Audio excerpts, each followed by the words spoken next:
Priyanka's food ডায়েরিতে তোমাদের সবাইকে ওয়েলকাম। আমি প্রিয়াঙ্কা আজকে কিন্তু আমার ডায়েরি থেকে একটা রেসিপি তোমাদের সাথে শেয়ার করব, ভীষণ ইউনিক। আর এই রেসিপিটা কিন্তু নাম দিয়েছি আমি ভুনা চিকেন। ভুনা চিকেনের কিন্তু অনেক রকমেরই রেসিপি হয়, কিন্তু আজকে আমি যেটা শেয়ার করব আশা করছি সেটা তোমাদের ভীষণ ভালো লাগবে। আর তোমরা যারা এখনো প্রিয়াঙ্কাস ফুড ডায়েরি চ্যানেলটাকে সাবস্ক্রাইব করোনি তাদেরকে রিকোয়েস্ট করব, ভালো লাগলে অবশ্যই চ্যানেলটাকে সাবস্ক্রাইব করতে ভুলো না। তো কি কি উপকরণ লাগবে আর কত সহজে রান্নাটা হবে চলো সেটা দেখে নিই। আর তার আগে বলে দিই, আজকের ডিনারেই কিন্তু এই সহজ রেসিপিটা তোমরা বাড়িতে বানিয়ে নিতে পারো। তো যবে থেকে এই লাল ক্যাপসিকামটা বাড়িতে এসেছে তবে থেকে কেন জানি না এটাকে দেখে কিন্তু আমার ওই একটাই রেসিপি মাথায় আসছে, ভুনা চিকেন। কারণ ওই রেসিপিটার জন্য কিন্তু এই লাল লাল ক্যাপসিকাম গুলো ভীষণ জরুরি। যদিও এটাকে বেল পেপার বলে, তো তোমরা জানিও তোমরা এটাকে কি নামে ডাকো।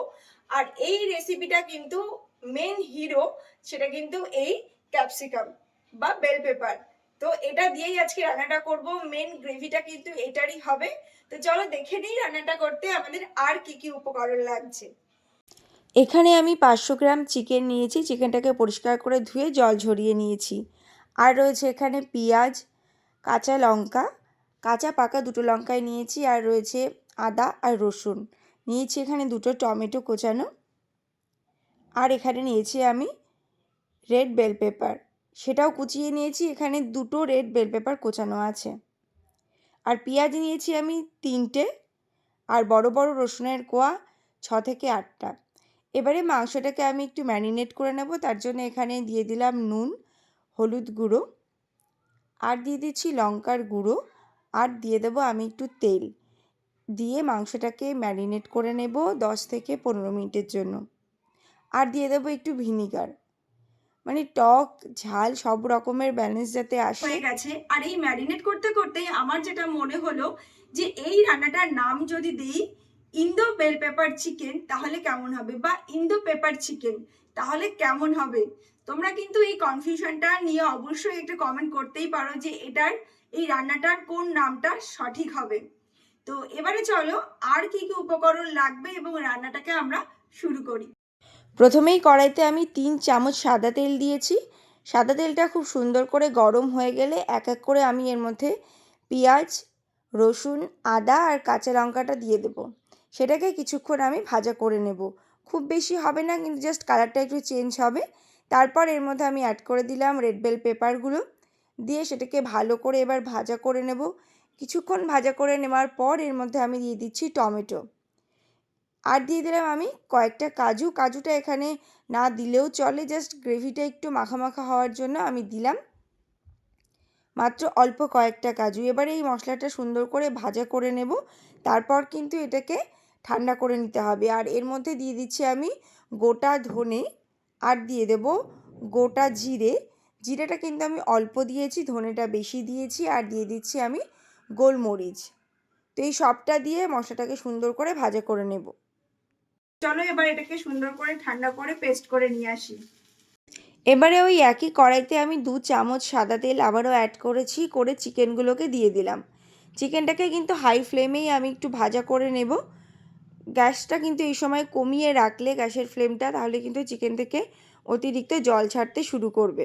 তো সেজন্য আমি গ্যাসের ফ্লেমটা হাই রেখেই চিকেনটাকে হালকা করে ভাজা করে নেব। দেখতেই পাচ্ছ হালকা করে চিকেনটা আমার এখানে ভাজা হয়ে গেছে।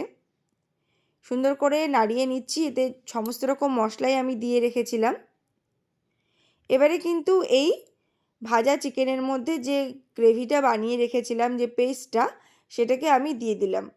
কোনো রকম ছেঁকে নেওয়ার কোনো প্রয়োজন নেই, খুব সুন্দর করে পেস্টটা করে নিলেই হবে। এবারে খুব সুন্দর করে মাংসের সাথে এটাকে মিশিয়ে দেব। এবারেই কিন্তু এই রান্নাটার আসল খেলা শুরু, বা এটার নাম যে ভুনা চিকেন, সেটাকে যথার্থ করতে হবে। কারণ এটাকে অনেকক্ষণ সময় নিয়ে ভুনতে হবে, মানে কষিয়ে কষিয়ে এটাকে নেড়ে যেতে হবে যতক্ষণ না এটা থেকে পুরোপুরি তেল ছাড়তে শুরু করবে। আমি ঢাকা দিয়ে 5 থেকে 7 মিনিটের জন্য রান্না করে নিয়েছি। মাংসটা সেদ্ধ হওয়ারও প্রয়োজন আছে। আর দেখতেই পাচ্ছ আস্তে আস্তে রং রূপ সব কিন্তু বদলে যাচ্ছে, তেলও উপরে উঠতে শুরু করেছে। কিন্তু এখনও কিন্তু অনেকটা রান্নার বাকি রয়েছে। উপকরণ হয়তো কিছু অ্যাড করার নেই, কিন্তু এই রান্নাটা প্রচুর সময় নিয়ে কষাতে হবে। এই যে দেখতে পাচ্ছ আরও কিছুটা সময় যাওয়ার পর কিন্তু এরকম তেল ছাড়তে শুরু করে দিয়েছে। আর আমি জল বলতে এক্সট্রা কিন্তু অ্যাড করিনি, শুধুমাত্র মশলার বাটিটা ধুয়ে জল অল্প একটু অ্যাড করেছি। আর স্বাদ অনুযায়ী নুনটাও তোমরা অ্যাড করে দেবে।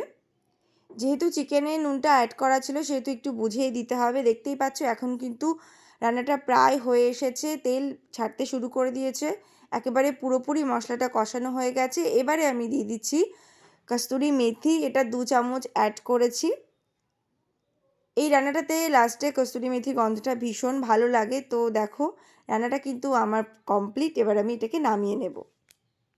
তো এটা হলো রান্নার ফাইনাল লুকটা, আর এটা কিন্তু অবশ্যই রুটি পরোটা দিয়ে খেতেই বেশি ভালো লাগবে। তো আশা করছি তোমরা বাড়িতে গেস্ট আসলে বা ডিনারের জন্য একটা স্পেশাল রেসিপি পেলে। তো কেমন লাগলো অবশ্যই এটা ট্রাই করে কিন্তু আমাকে জানিও। আর যতক্ষণ না এটার তেল ভেসে আসছে ততক্ষণ পর্যন্ত কিন্তু এই রান্নাটা কমপ্লিট হবে না। ভুনা চিকেন কিন্তু রেডি, বা বলতে পারো ইন্দো পেপার চিকেন, যেরামই ডাকো না কেন খেতে কিন্তু সুন্দর। অবশ্যই এটা রুটি পরোটার সাথে ট্রাই করো তোমরা। আর এবার পালা কিন্তু তোমাদের যে এই রেসিপিটা কেমন হয়েছে সেটা আমাকে কমেন্ট করে জানানোর। ভালো লাগলে অবশ্যই কিন্তু লাইক, কমেন্ট, শেয়ার এবং সাবস্ক্রাইব করতে ভুলো না।